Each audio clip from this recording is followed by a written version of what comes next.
નવસારીમાં પોલીસની મોટી કાર્યવાહી દેહ વ્યાપારના રેકેટનો પર્દાફાશ કર્યો છે. નમસ્કાર દર્શક મિત્રો, તમે જોયા છો સાયકલ મીડિયા સંચાલિત ઝટપટ ન્યૂઝ અને નવસારી લાઈવ.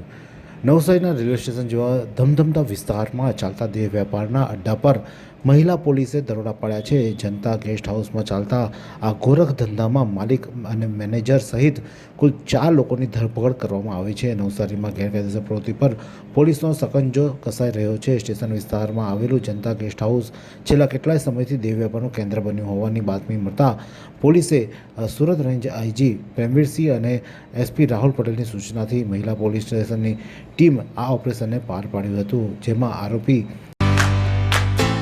इतने सारे मुखवास, यही सोच रहे हो ना आप? रिफ्रेश के पास है मुखवास की बड़ी रेंज. सर्च करो, क्लिक करो, लाइफ को रिफ्रेश करो.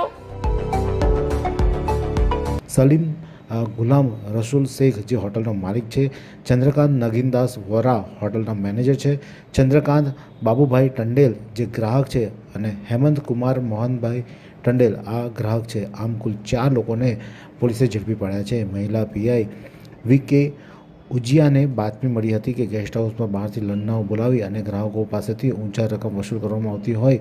પોલીસે જલાલપુર પોલીસની ટીમ સાથે રાખીને જ્યારે દરોડા પાડ્યા ત્યારે સ્થળ પરથી 4 આરોપીઓ રંગે હાથે ઝડપાઈ ગયા હતા. પોલીસે તપાસમાં રોકડ રકમ 1,26,560 રૂપિયા અને 5 નંગ મોબાઈલ કબજે કર્યા છે.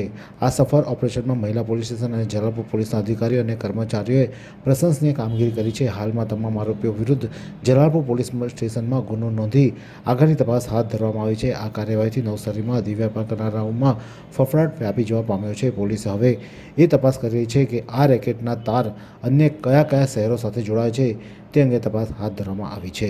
તો આ જ પ્રકારના અવનવા સમાચાર માટે જોતા રહો સાયકલ મીડિયા સંચાલિત ઝટપટ ન્યૂઝ અને નવસારી લાઈવ.